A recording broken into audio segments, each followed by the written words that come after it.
basketball, college football, and we're going to continue previewing these conference championship matchups. Today, we got the American Athletic Conference on deck. It is UCF versus Tulane in what really should be a battle for a New Year's Six Bowl.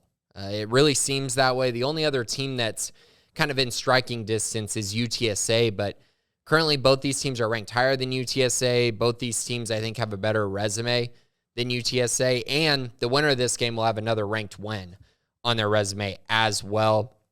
It's a rematch of a game that literally just happened 3 weeks ago, November 12th. UCF won that game 38-31 at Tulane. It was a massive win for UCF, a really good game as well, a game that UCF was pretty much in control of, but also a game that I do feel like was very competitive, and a game that I think if you look back on it, there were opportunities for both these teams to come away with the win. Tulane lost the turnover battle 2-0, and that was kind of their undoing in that game. Kind of a big storyline coming into this game is John Rhys Plumlee, the star quarterback for UCF, who absolutely torched Tulane in the first matchup. He had 176 yards and 2 touchdowns on the ground. Also had 130 yards and a touchdown through the air. He just was unstoppable. And his ability in the running game just drastically changes things for UCF. And he was awesome in that game and was probably the main reason why they won that game against Tulane. But since then, he's been dealing with injuries. And UCF lost to Navy the next week, 17-14. Then they played USF last weekend, and John Rhys Plumlee was absolutely dominating that game. I mean, he looked fresh. He looked ready to go. He looked like the guy that I think everyone had been kind of talking about. And UCF goes up 31-7 after a field goal. He gets hurt after that, and this game turns on its head. Matter of fact, USF actually comes all the way back, takes a 39-38 lead with 7 minutes left in the game. Mikey Keene is able to lead a last-second drive. They're able to win with 20 seconds left. They get a touchdown. They win the game, right? Big news, big-time stuff there. But just to be clear on that, they were absolutely demolished when John Rhys Plumlee was not on the field. I don't even care that they won this game because USF is 1-11 this year. That is not a good football team. They're 0-8 in conference, and this team was barely good enough to beat them despite getting a 31-7 edge when their star quarterback got hurt. It's a problem. It's a problem. And I can tell you right now, if John Rhys Plumlee doesn't play in this game, UCF is probably going to lose this game by 3 or 4 scores. I feel really strongly about that. Mikey Keene is okay, but he is nowhere near the talent that John Rhys Plumlee is.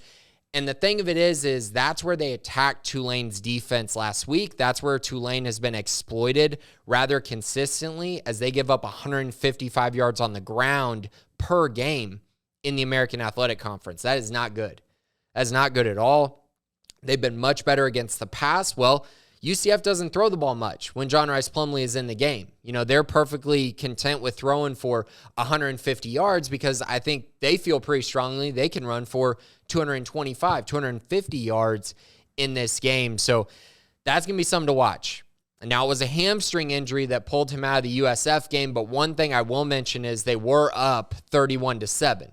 So there is something that tells me, okay, maybe he was pulled for precautionary reasons. Maybe he did tweak it, but maybe it was more so like, hey, we want to make sure he can play next weekend, so we don't want to strain him too far.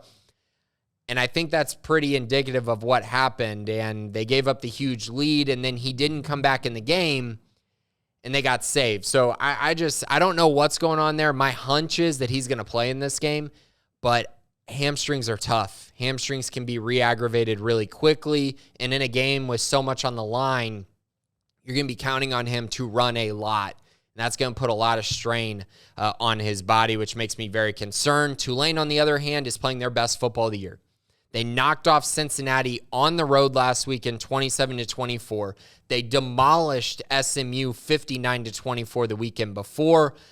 They're on a roll right now after losing that game to UCF, and I think this is a team that's going to be out for blood in this game. I think Tulane is actually the better football team, even though they lost that game. And I also will say, I think with John Rhys Plumlee out, I think he's a difference maker. And without him, I don't think this game is close. With him, I still don't think they're able to hang around with Tulane in this game. I think it'll be somewhat interesting, but ultimately, I think Tulane gets it done in this game. I think they're going to cover the 3 points. So they're a 3-point favorite right now. I think they cover that. I like them winning this game 34-27. So give me the over as well, as Tulane gets this win and they head to New Year's Six Bowl after this big win, and they take home the American Athletic Conference Championship. So thanks for listening this week. I'll have more previews, predictions for all the conference championship games, the big ones at least. And so I'll talk to you next time. But thanks for listening to Crystal Ball